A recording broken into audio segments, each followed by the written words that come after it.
In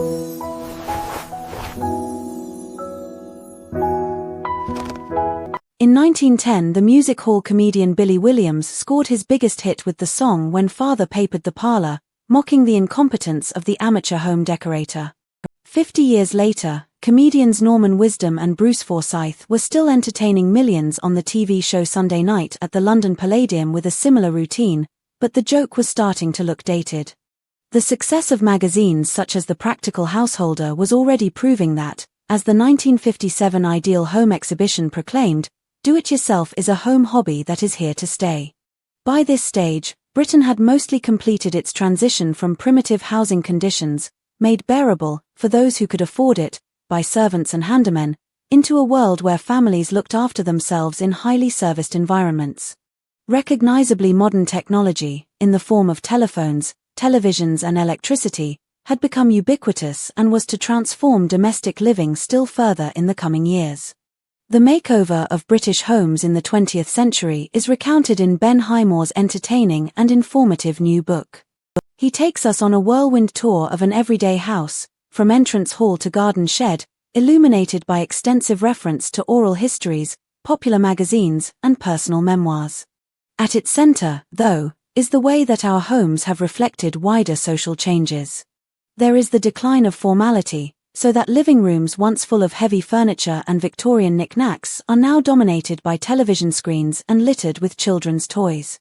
There is a growing internationalism in taste. And there is the rise of domestic democracy, with the household radiogram and telephone, located in the hall, now replaced by iPads, laptops, and mobiles in virtually every room.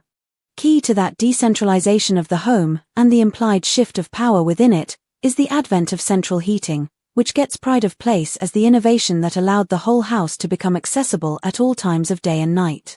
Telling an unruly child to go to your room no longer seems much of a threat. Highmore also documents, however, some less successful steps in the onward march of domestic machinery. Whatever happened to the gas-powered fridges we were promised in 1946? Or to the dishmaster a decade later that promised to do a whole day's washing up in just 3 minutes? Rather more clear is the reason why a 1902 Teasmade failed to catch on. When the alarm clock triggered the switch, a match was struck, lighting a spirit stove under the kettle. You don't have to be a health and safety fanatic to conclude that a bedroom isn't the ideal place for such a gadget. Equally disturbing to the modern reader is the pre-war obsession with children getting fresh air.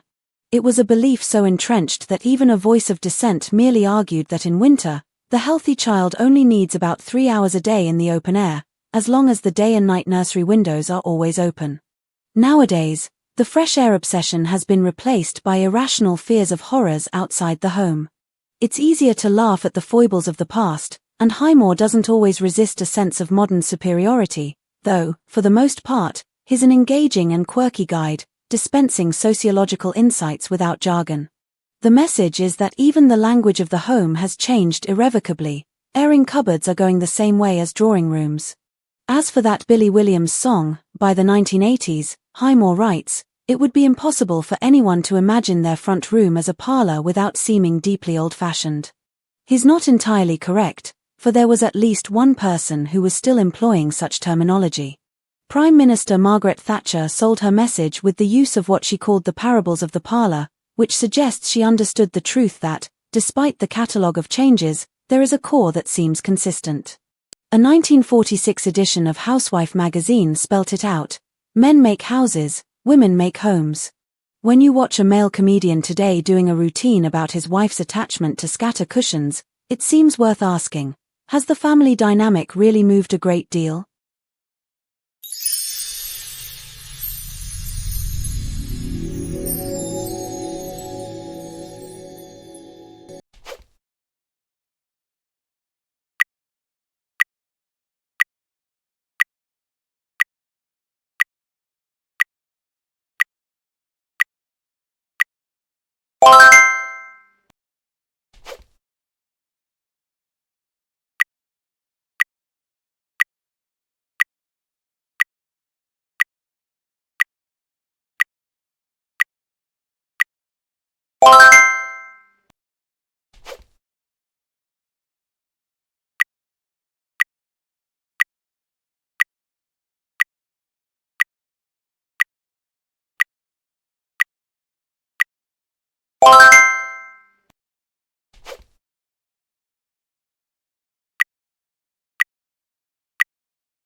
You